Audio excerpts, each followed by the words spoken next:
मेरा नाम संध्या है। चारों तरफ खुशी का माहौल छाया हुआ था। चारों तरफ से शहनाइयों की आवाज़ गूंज रही थी। फूलों से मंडप सजाया गया था। बीच में अग्नि थी और मैं अपने पति के साथ फेरे ले रही थी। मैं बड़ी खुश थी, खुशी खुशी फेरे ले रही थी। मगर जैसे ही मैंने पलटकर देखा तो मेरा एक पति नहीं बल्कि मेरे तो कई सारे पति थे। इन सबको देखकर मेरे पैरों तले से ज़मीन निकल गई थी और अचानक मुझसे अपने पैरों पर खड़ा नहीं हुआ गया और मैं उस अग्नि में वहां गिरी जिसके पास पंडित जी बैठे मंत्र पढ़ रहे थे। जैसे ही मुझे आग ने अपनी चपेट में लिया, मेरी चीख निकल गई। मैं बहुत घबरा रही थी। तभी मुझे आवाज़ आने लगी कि क्या हुआ संध्या, क्या हुआ तुम्हें? अचानक झट से मेरी आंख खुली। मैंने चारों तरफ देखा तो मुझे समझ आया कि मैं सपना देख रही थी। मेरी जान में जान आई थी। मेरे बराबर में मेरे चाचा की बेटी सो रही थी जो मेरी शादी अटेंड करने के लिए आई हुई थी। मेरे चाचा की बेटी का नाम प्रियंका था। हम दोनों अच्छी दोस्तें थे।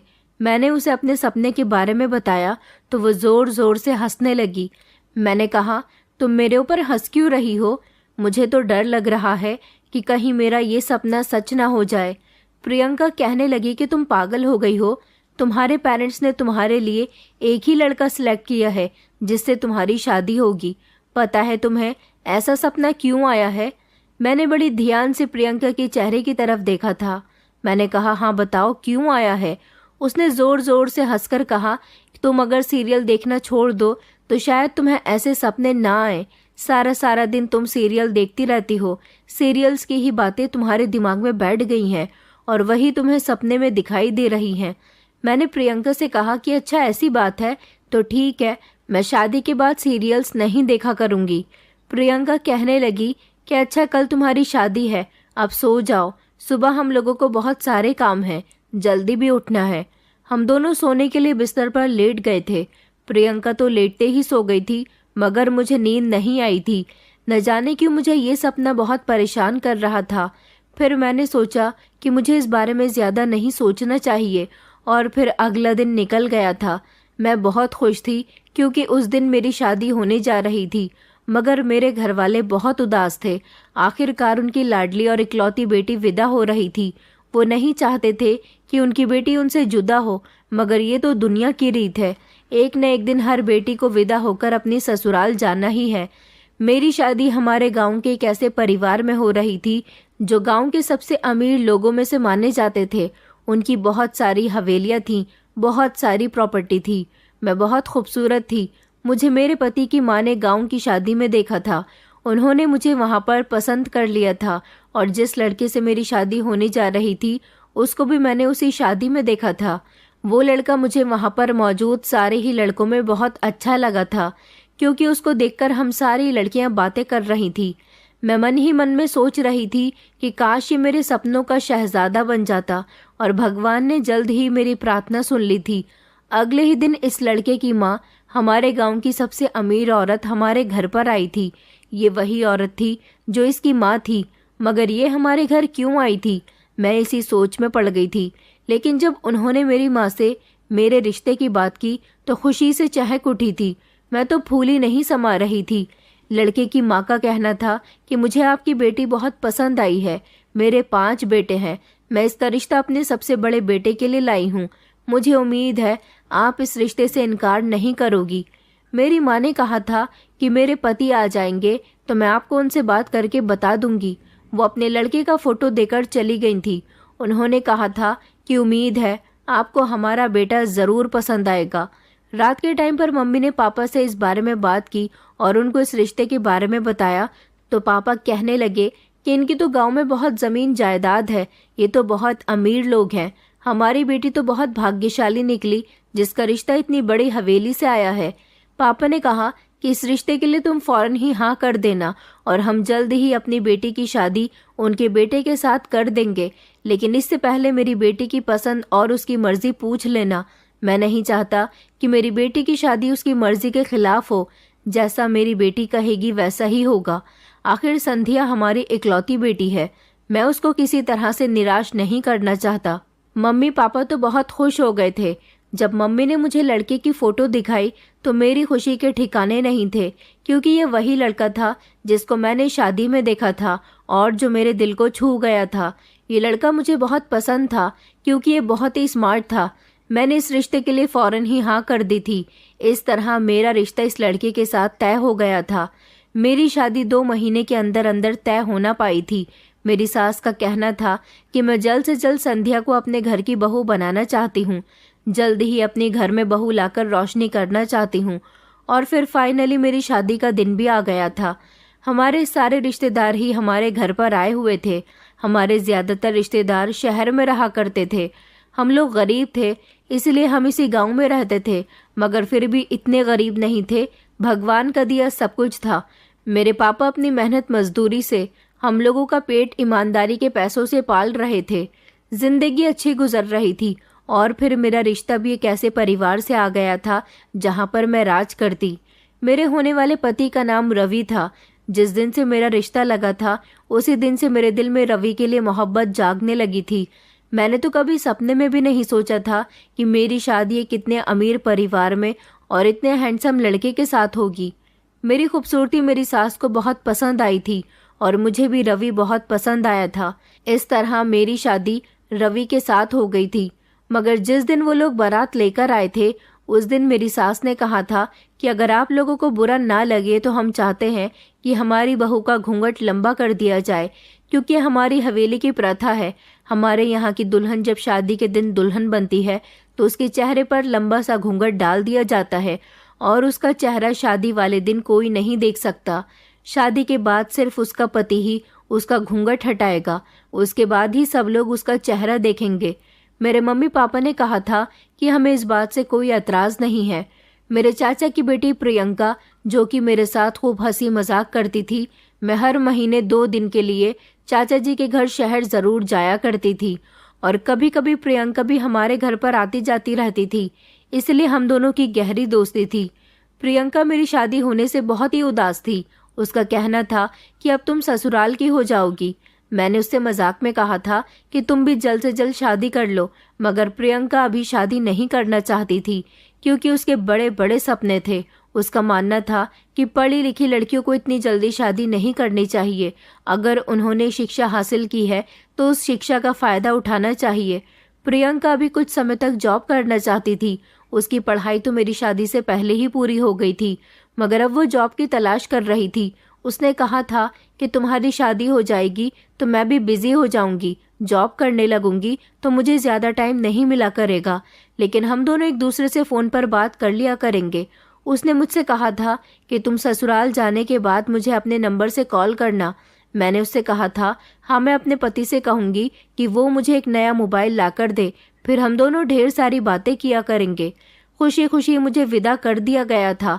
अपनी विदाई पर मैं बहुत रोई थी, क्योंकि बचपन से लेकर अब तक मेरे माता पिता ने मुझे बहुत लाड प्यार से पाला था। उन्हें उम्मीद थी कि उनकी बेटी को ससुराल में भी बहुत प्यार मिलेगा, क्योंकि ससुराल में मेरी सास और मेरे पति के अलावा 4 देवर भी मौजूद थे। मेरी सास का कहना था कि हमारे घर में बहू नहीं बल्कि बेटी आने वाली है, हम उसे बहुत प्यार करेंगे। मेरे चेहरे पर अभी भी लंबा सा घूंघट था। मुझे जब हवेली के अंदर लाया गया तो मेरा बहुत अच्छे से स्वागत किया गया था। घूंघट की आड़ में मुझे कुछ भी दिखाई नहीं दे रहा था, सिर्फ मुझे लोगों की आवाजें सुनाई दे रही थी। और फिर थोड़ी देर के बाद मुझे मेरे कमरे में भेज दिया गया था। मेरी सास ने मुझे सख्ती से मना किया था कि अपना घूंघट नहीं हटाना। जब तक तुम्हारा पति तुम्हें देख नहीं लेता तब तक तुम्हें भी कुछ नहीं देखना है। मैंने अपनी सास से कहा था कि मैं ऐसा ही करूंगी। मैं कमरे में दुल्हन बनी हुई बैठी थी और सोच रही थी कि जब मेरा पति कमरे के अंदर आएगा तो मैं उससे क्या बात करूंगी। मुझे तो सोच सोच कर ही खुशी हो रही थी। मेरे मन में लड्डू फूट रहे थे। आखिरकार मेरी शादी हुई थी और शादी के बाद मैं पहली बार अपने पति से मिलने जा रही थी। उसको तो मैंने सिर्फ एक ही बार देखा था, वो भी दूर से। आज मैं उसको बहुत करीब से देखने वाली थी और उससे बात करने वाली थी। कुछ समय गुजरा तो मेरा पति कमरे के अंदर आया था। मेरे दिल की धड़कनें तेज हो गई थी। वो धीरे से मेरे करीब आकर बैठ गया और उसने जब मेरा घूंघट हटाया तो वो मेरी बहुत तारीफ करने लगा। उसकी तारीफों पर मैं बहुत खुश हो रही थी। ऐसा लग रहा था जैसे मुझे अपनी जिंदगी की सारी खुशियां मिल गई हों। फिर उसने मुझसे कहा कि तुम अपना हाथ आगे बढ़ाओ। मैंने जैसे ही अपना हाथ आगे बढ़ाया तो उसने मेरे हाथ में सोने के कंगन पहना दिए। उसका छूना मुझे बड़ा प्यार भरा एहसास दिला रहा था। मैं उन कंगन को देखकर मुस्कुरा रही थी। वो कहने लगा कि तुम्हें ये कंगन पसंद आए? तो मैंने कहा कि मुझे तो बहुत पसंद आए, क्योंकि ये कंगन बहुत खूबसूरत है। काफ़ी देर तक तो वो मुझसे बातें करता रहा था। फिर थोड़ी देर के बाद कहने लगा कि तुम अपना घूंघट काट लो, मैं अभी आता हूँ। मैंने कहा अब घूंघट काटने की क्या ज़रूरत है? तो वो कहने लगा कि अभी घूंघट काटने की रस्म पूरी नहीं हुई है। हमारे यहाँ ये शादी की एक बहुत अहम रस्म होती है। मुझे समझ नहीं आया था कि वो क्या कहना चाहता था। मैंने घूंघट काट लिया था। उसने कहा कि मैं थोड़ी देर में आता हूँ। फिर से मैं अपने कमरे में अकेली बैठी रही थी और उसके आने का इंतज़ार कर रही थी। मैंने अपना घूंघट काट लिया था। थोड़ी ही देर गुजरी कि फिर से कमरे के अंदर कोई आया। मैं समझ गई थी कि मेरा पति आया होगा। उसने मेरा घूंघट नहीं उठाया। वो मेरे बराबर में बैठ गया और उसने मेरे दोनों हाथ पकड़े।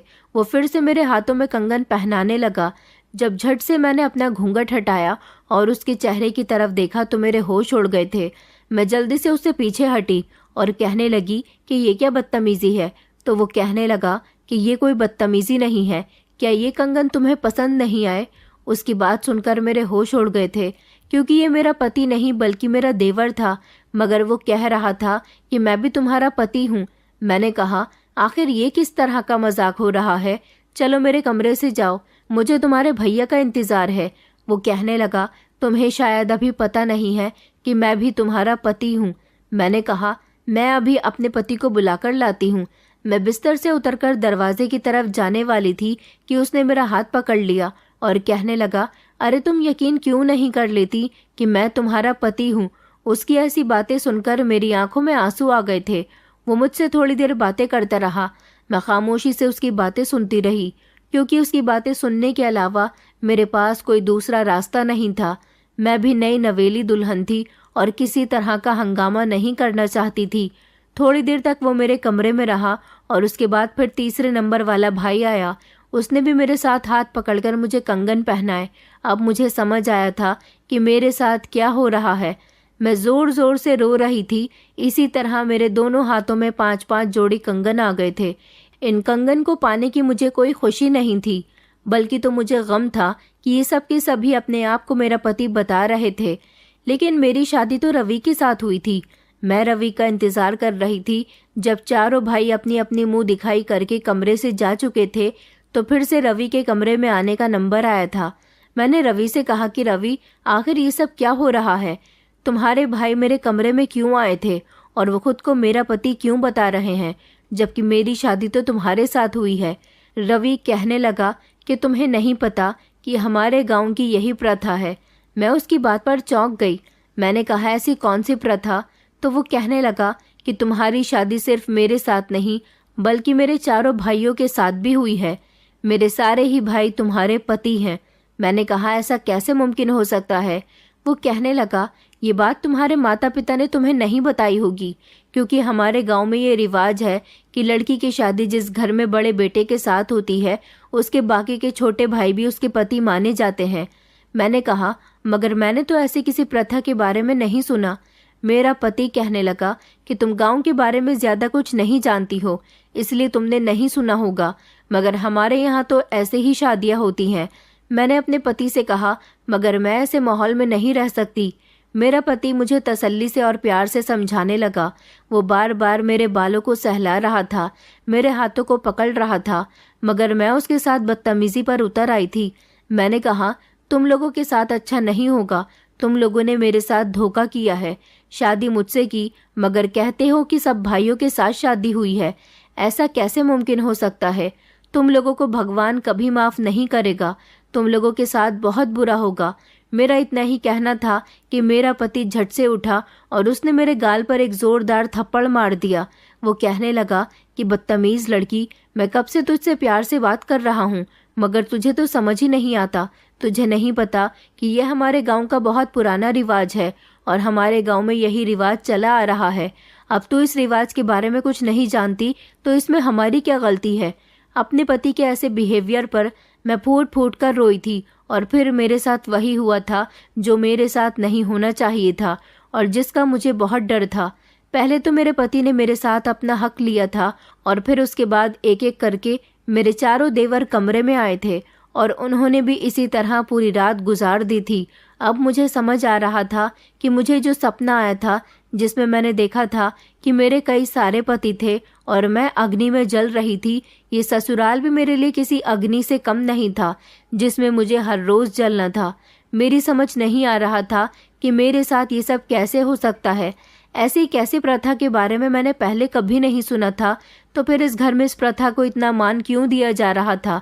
हर रोज मेरे साथ सिर्फ मेरा पति ही नहीं बल्कि मेरे सारे देवर मेरे साथ सुहागरात मनाया करते थे। ये समय मेरे लिए बहुत कठिन था। मैं हर रोज फूट फूट कर रोया करती थी। मेरी सास का बिहेवियर भी मेरे साथ जो पहले बहुत अच्छा हुआ करता था, शादी के बाद बहुत बुरा हो गया था। मैंने अपनी सास से कहा था कि आपने तो मेरे घर वालों को यकीन दिलाया था कि मेरी शादी आपके बेटे रवि के साथ हो रही है, मगर आपने यहाँ लाने के बाद मेरे साथ क्या कर दिया। मेरी सास कहने लगी कि तुम्हारे घर वालों को शायद पुराने जमाने की प्रथाओं के हिसाब से शादी करने का तरीका नहीं आता। हमारे यहाँ तो शादी इसी तरह से होती है। मेरे भी चार चार पति थे।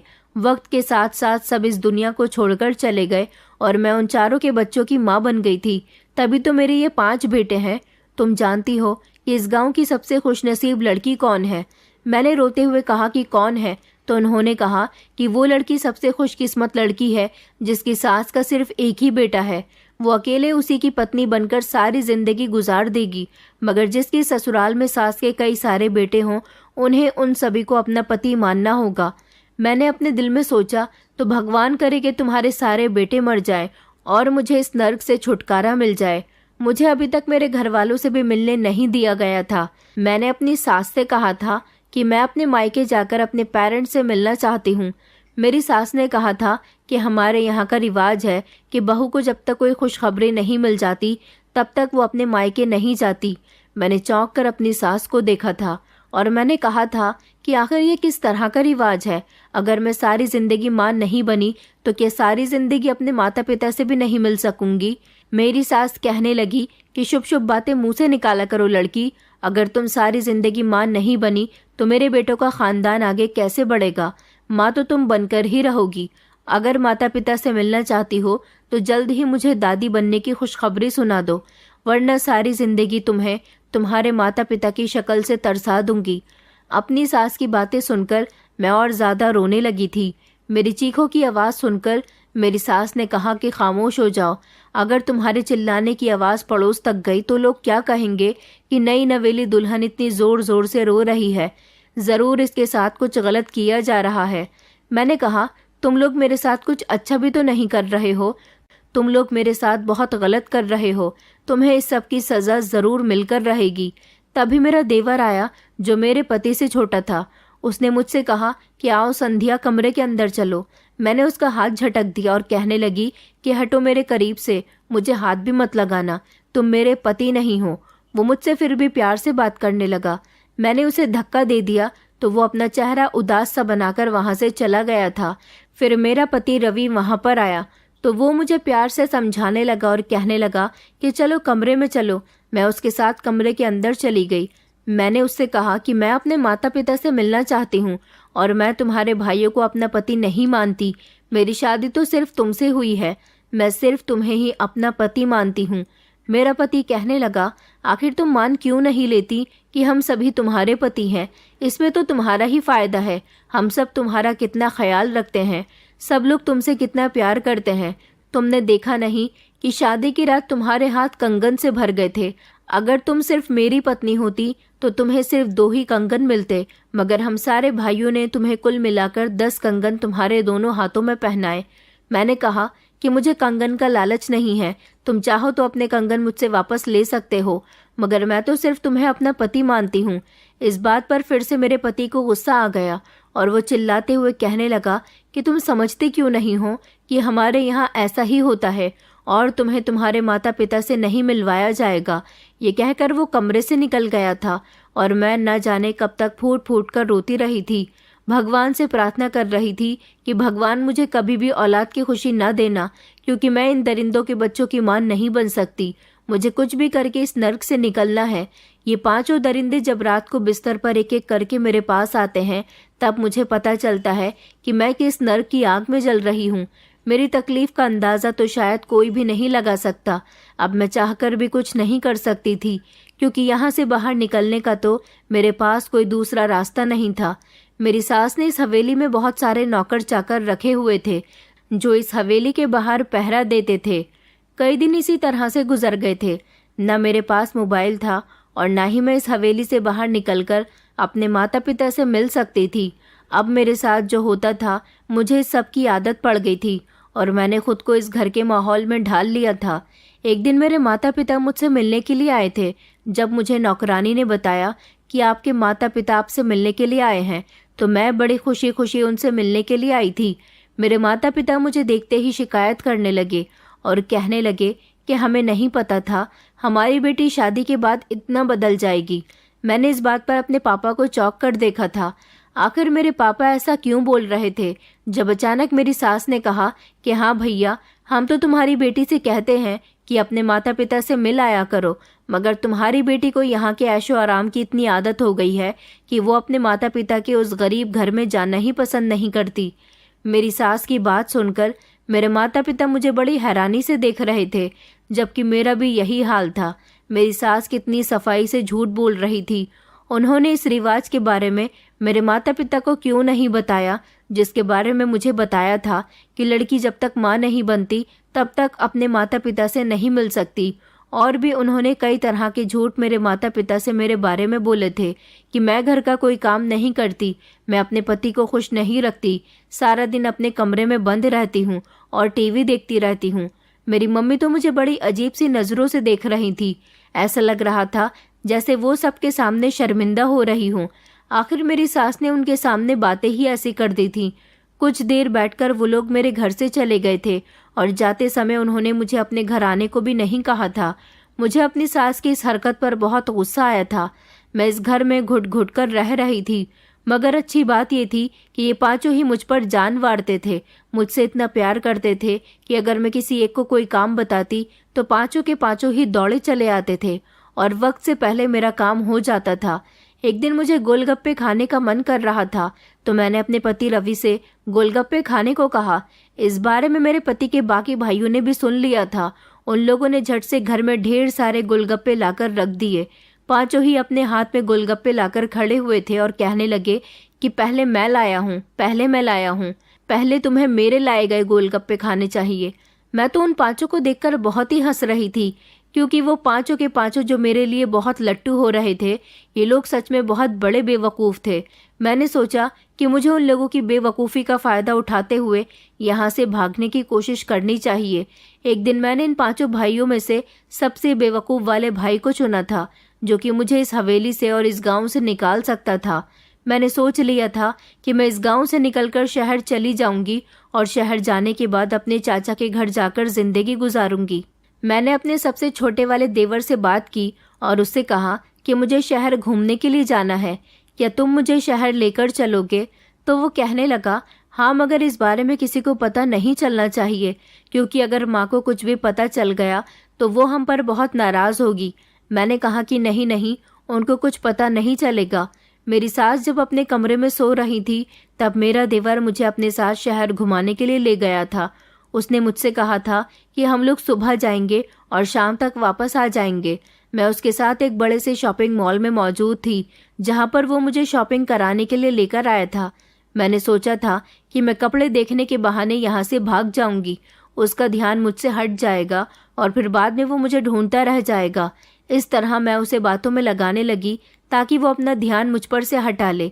उसका ध्यान मुझ पर से हट गया था। मेरे पास यहाँ से भागने का बहुत अच्छा मौका था। मैं धीरे धीरे वहाँ से भागने की कोशिश कर रही थी, जब अचानक मुझे एक जोरदार चक्कर आया और मैं बेहोश होकर गिर गई थी। जब मेरी आँख खुली तो मैं अस्पताल में मौजूद थी और फिर डॉक्टर ने मुझे एक ऐसी खबर सुनाई जिसे सुनकर मेरे पैरों तले से ज़मीन निकल गई थी। डॉक्टर ने बताया कि तुम माँ बनने वाली हो। ये खबर सुनकर तो मेरे होश उड़ गए थे। जिस बात का मुझे डर था वही हुआ था। जब उसे ये बात पता चली कि मैं माँ बनने वाली हूँ तो उसकी खुशी के ठिकाने नहीं थे और फिर वो बड़ी संभाल कर मुझे गांव वापस ले आया था। हवेली में मेरी सास को ये बात पता चल चुकी थी कि मेरा देवर और मैं शहर घूमकर आ रहे हैं और उसने ये बात भी बता दी थी कि मैं माँ बनने वाली हूँ। यही वजह थी कि मेरी सास ने शहर घूमने वाली बात पर गुस्सा नहीं किया था और जब उन्हें बच्चे की खबर पता चली तो उनकी खुशी के ठिकाने नहीं रहे। वो सब कुछ भूल गईं और उन्होंने पूरी हवेली में मिठाइयाँ बंटवाई थी। ये खबर मेरे मायके में भी पहुंचा दी गई थी, मगर मेरे मायके से मुझसे कोई भी मिलने के लिए नहीं आया था। मैंने अपनी सास से कहा था कि अब तो मुझे मेरे मायके जाने दो। मेरी सास कहने लगी कि नहीं, अभी तुम अपने मायके नहीं जा सकती। जब तक बच्चा जन्म नहीं लेता तब तक तुम इस हवेली से एक कदम भी बाहर नहीं निकालोगी। मैंने कहा, आखिर ये कौन से रिवाज हैं जो आप मेरे साथ अपना रही हो। मेरी सास कहने लगी कि तुम्हें ज्यादा गुस्सा नहीं करना चाहिए, अभी तुम्हारी हालत ठीक नहीं है, तुम घर में ही रहो और आराम करो। मैं फिर से अपने कमरे में जाकर फूट फूट कर रोई थी कि मेरी किस्मत में आखिर क्या होना लिखा है। मैं जितना यहाँ से भागने की कोशिश करती हूँ उतना ही यहाँ पर फंसकर रह जाती हूँ और अब तो मेरे पास यहाँ से निकलने का कोई दूसरा रास्ता नहीं था। अब मैं बहुत बड़ी मुश्किल में फंस गई थी। मैंने चाहा भी था कि मैं अपनी जान ले लूँ, मगर फिर मुझे इस बच्चे का ख्याल आया कि इस मासूम की क्या गलती है, क्योंकि मेरी जान के साथ साथ इसकी जान भी चली जाएगी। लेकिन फिर सोचने वाली बात यह थी कि आखिर ये बच्चा किसका, मेरे पति का या मेरे 4 देवरों का? ये तो मैं भी नहीं जानती थी। मेरी समझ नहीं आ रहा था कि मैं क्या करूं। मैं एक बहुत बड़ी उलझन का शिकार हो रही थी। अब तो मेरे सारे दिन और रात रोते रोते गुजर जाते थे। मेरी सास कहती थी कि ऐसी हालत में क्या मनहूसियत फैला रखी है, बस हमेशा रोना धोना ही करती रहती हो। इतनी ही देर में रवि आ गया और कहने लगा कि क्या हो रहा है यहाँ पर। तो मेरी सास कहने लगी कि तुम्हारी पत्नी माँ बनने वाली है और बस जब से ये खबर सुनी है रोना धोना किए जा रही है। इस तरह इसके बच्चे की सेहत पर बुरा असर हो सकता है। मैंने कहा, मैं इस बच्चे को जन्म नहीं दूंगी, भले ही अपनी जान ले लूंगी। मेरा पति कहने लगा, ना तो मैं तुम्हें मरने दूंगा और ना ही इस बच्चे को कुछ होने दूंगा। तुम कोशिश भी मत करना अपनी जान लेने की, वरना सोच लेना तुम्हारे साथ क्या होगा। अपने पति की ऐसी बातों पर मुझे खामोश होना पड़ गया था। घर में बहुत खुशियां मनाई जा रही थी। पांचों ही ये सोच सोच कर खुश हो रहे थे कि ये बच्चा किसका है, लेकिन सबसे ज्यादा खुशी मेरी सास को थी। कई दिन तो इसी तरह से गुजर गए थे। मेरी हालत अब दिन ब दिन बिगड़ती जा रही थी, क्योंकि ना तो मुझे कुछ खाना पीना अच्छा लगता था और ना ही मुझे किसी से बात करना अच्छा लगता था। सारा दिन मैं कमरे में अकेली बंद रहती थी। जब से मेरी प्रेगनेंसी के बारे में सबको पता चला था, कोई भी मेरे करीब नहीं आता था, क्योंकि इस बच्चे के आने की खबर से सब लोग बहुत खुश थे। मुझे अपने घर वालों की याद आ रही थी। न मैं उनसे मिल सकती थी, न उनमें से कोई मुझसे मिलने के लिए आ रहा था। कई बार मैंने अपनी सास को अपनी मम्मी से फ़ोन पर बात करते हुए सुना था। मैं समझ गई थी कि मेरे घर वालों को मेरी खैर खबर लेनी है तो वो मेरी सास से बात कर लेते हैं, मगर अपनी बेटी की उन्हें याद नहीं आती। आखिरकार मेरी सास ने उन्हें मेरी तरफ से बदगुमान जो कर दिया था। कुछ दिन गुजरने के बाद मैंने देखा कि मेरे चाचा की बेटी प्रियंका मुझसे मिलने के लिए आई थी। वो बहुत खुश नजर आ रही थी। मुझे देखते ही उसने झट से गले लगा लिया था। मेरी सास भी वहां पर मौजूद थी। प्रियंका मुझे देखकर बहुत खुश हुई थी, मगर मेरी सास सोच रही थी कि ये लड़की कौन है। जब मैंने अपनी सास को प्रियंका के बारे में बताया, मेरी सास प्रियंका और मुझे बहाने से अलग करना चाहती थी, मगर मैंने सोच लिया था कि मैं अपने घर वालों की तरफ से तो बदगुमान हो चुकी हूँ, मगर प्रियंका से मैं किसी न किसी तरह बात करके ही रहूंगी। मेरी सास मेरे कमरे में लगातार बैठी रही थी। प्रियंका अपने घर की बातें मुझे बता रही थी, मगर मेरा ध्यान प्रियंका की तरफ नहीं था। प्रियंका ने बताया कि मैं तुमसे मिलने के लिए काफ़ी टाइम से तरस रही हूँ। मैंने सोचा था कि मैं जैसे ही गाँव आऊँगी तो तुम्हारी ससुराल ज़रूर जाऊँगी ताकि तुमसे मिल सकूँ। मैं बार बार यही सोच रही थी कि मैं प्रियंका से कैसे बात करूं। मैं मन ही मन भगवान से प्रार्थना कर रही थी कि काश मुझे प्रियंका से बात करने का मौका मिल जाए।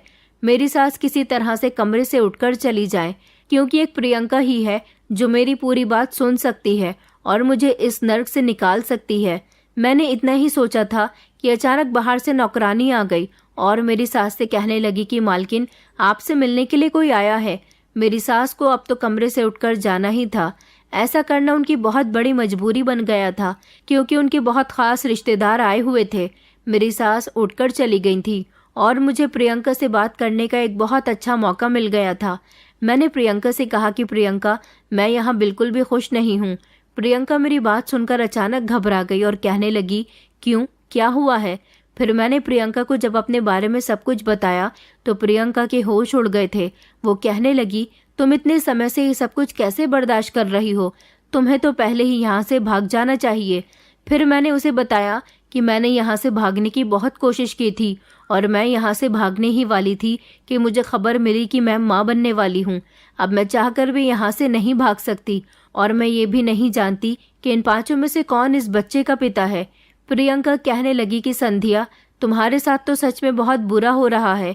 तुम फिक्र मत करो, मैं तुम्हें किसी भी तरह से बचाकर ही रहूंगी। मैंने प्रियंका के आगे हाथ जोड़े और उससे कहा कि प्रियंका, मेरी सास ने मेरे माता पिता को भी मेरी तरफ से भड़का दिया है। प्लीज तुम सब कुछ ठीक कर दो। प्रियंका कहने लगी, ये लोग रस्म रिवाज को कहकर तुम्हें बेवकूफ बना रहे हैं। असल बात क्या है, ये बात बहुत जल्द पता चल जाएगी। तुम फिक्र मत करो। अचानक मेरे कमरे में मेरी सास आ गई थी और हम दोनों खामोश हो गए थे। प्रियंका को अपने दिल का हाल बताकर मुझे बहुत सुकून मिला था। मुझे उम्मीद थी कि प्रियंका मुझे ज़रूर बचा लेगी। प्रियंका का आना यहाँ पर मेरे लिए किसी चमत्कार से कम नहीं था। इसी तरह कई दिन गुजर गए थे। प्रियंका अपने शहर वापस चली गई थी क्योंकि प्रियंका के पास एक बहुत ही इम्पॉर्टेंट कॉल आ गई थी। अचानक मेरे चाचा जी की बहुत तबीयत खराब हो गई थी और प्रियंका वहाँ पर बिजी हो गई थी। इस दौरान उसे मेरी मदद करने का मौका नहीं मिला और मैं अपने ससुराल में अभी भी सड़ रही थी। यहाँ पर मेरा एक एक पल बड़ी मुश्किल से गुजर रहा था। कई महीने इसी तरह से गुजर गए थे और फिर मेरी डिलीवरी का टाइम भी आ गया था। मेरी तबीयत बिगड़ी और मुझे अस्पताल में भर्ती करा दिया गया था। मैंने बेटी को जन्म दिया था। मुझे गुस्सा तो प्रियंका पर आ रहा था कि उसने अभी तक मेरी कोई मदद क्यों नहीं की थी। मैंने जल्दी से अस्पताल की ही नर्स से मोबाइल लिया। मुझे प्रियंका का नंबर याद था। मैंने उसे कॉल लगाई। उसने मेरी कॉल रिसीव की तो मैंने उसे बताया कि प्रियंका, तुमने अभी तक मेरी कोई मदद नहीं की है। मैंने बेटी को जन्म दे दिया है। मैं अपनी बेटी को इन दरिंदों के हवाले नहीं करना चाहती, क्योंकि एक समय ऐसा आएगा, ये लोग जैसा मेरे साथ कर चुके हैं ऐसा ही ये लोग मेरी बेटी के साथ भी करेंगे।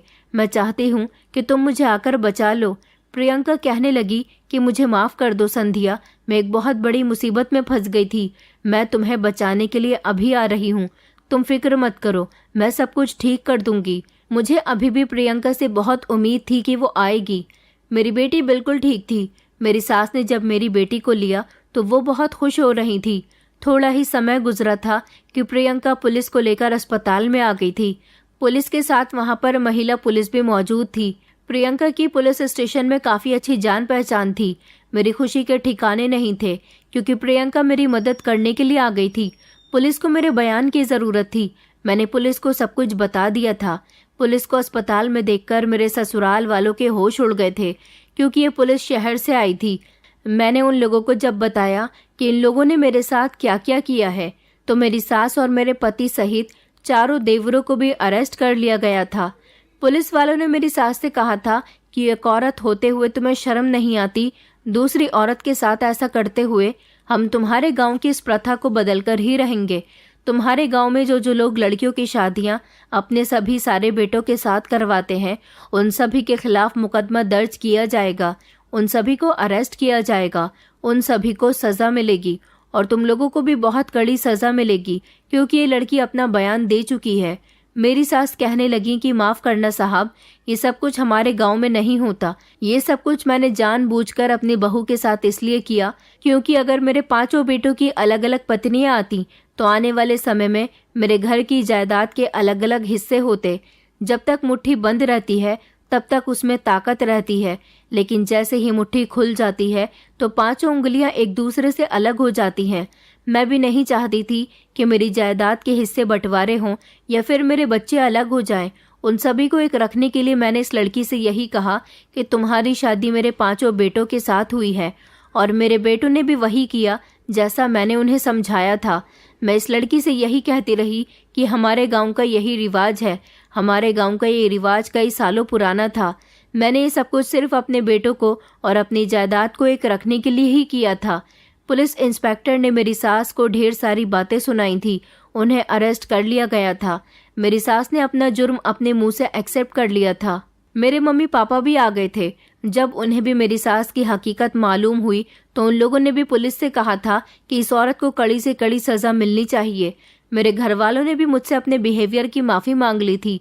मैं प्रियंका की बहुत एहसानमंद रही कि उसने एक दोस्त और बहन होने का हक निभा दिया था। उसने मुझे इन दरिंदों से बचाया था।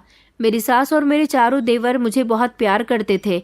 इस सब की खातिर मैंने उन लोगों को कानून से तो बचा लिया था, मगर पुलिस ने उनसे सख्ती से मना किया हुआ था कि कभी भी ऐसा किसी की बेटी के साथ इस गांव में नहीं होना चाहिए। अगर किसी ने भी दोबारा ऐसी गलती करने की कोशिश की तो उसे कड़ी से कड़ी सजा दी जाएगी। पुलिस की ऐसी धमकी सुनकर गांव के सारे ही लोग डर गए थे, जबकि मेरी सास भी, जिनको सजा मिलने वाली थी, वो मेरी वजह से अपने बेटों सहित बच गई थी। मगर मैंने अपने पति से कहा था कि अगर तुम्हें मेरे साथ जिंदगी गुजारनी है तो तुम्हें मुझे यहाँ से लेकर जाना होगा। मेरे हिसाब से तुम्हें जिंदगी गुजारनी होगी, वरना मुझे डिवोर्स देकर खुद से अलग कर दो। मैं अपनी बेटी के साथ खुश रहूंगी। मुझे तुम्हारी कोई ज़रूरत नहीं है। मैं तुम्हारे घर वालों के साथ ज़िंदगी नहीं गुजार सकती। मैं अपनी बेटी को ऐसे हाल में नहीं पालना चाहती जहाँ पर उसके 5-5 पिता हों। मेरा पति कहने लगा कि मुझे माफ़ कर दो। मैंने वही किया जैसा मुझे मेरी माँ ने करने के लिए कहा था, मगर मैं अब सब कुछ ठीक कर दूंगा। प्लीज़ मुझे माफ़ कर दो। लेकिन ना जाने क्यों मेरा मन इस बच्चे को एक्सेप्ट करने को नहीं कर रहा था। मैंने जब ये बात प्रियंका को बताई तो प्रियंका कहने लगी कि इस बच्चे का एक बार मेडिकल करा लेते हैं कि ये बच्चा किसका है। मैं भगवान से प्रार्थना कर रही थी कि अब वो मुझ पर और कोई जुल्म ना करे। काश ये बच्चा मेरा पति और रवि का ही हो, क्योंकि मैं इस बच्चे की जान तो नहीं ले सकती थी। अगर ये बच्चा मेरे किसी देवर का हुआ तो ना जाने क्या होगा। मेडिकल कराने पर पता चला था कि ये बच्चा मेरा और रवि का ही है। तब मेरी जान में जान आई थी और मेरे पति ने मुझसे मेरे पैरों में गिरकर माफ़ी मांगी थी। मेरी सास और मेरे देवर भी मुझसे माफ़ी मांग चुके थे। मेरी शर्त मेरे पति ने एक्सेप्ट कर ली थी।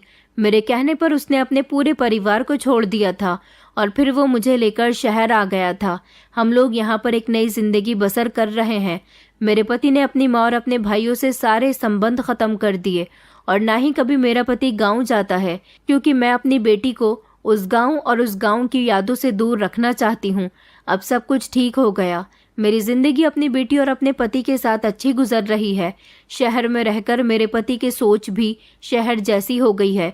वो बहुत समझदार हो गया है। दोस्तों, उम्मीद करती हूँ आपको हमारी कहानी पसंद आई होगी। कहानी पसंद आई है तो वीडियो को लाइक करें, चैनल पर नए हैं तो चैनल को सब्सक्राइब करें और हाँ, नोटिफिकेशन बेल को ज़रूर दबाएं ताकि अगली अपडेट सबसे पहले आपको मिले।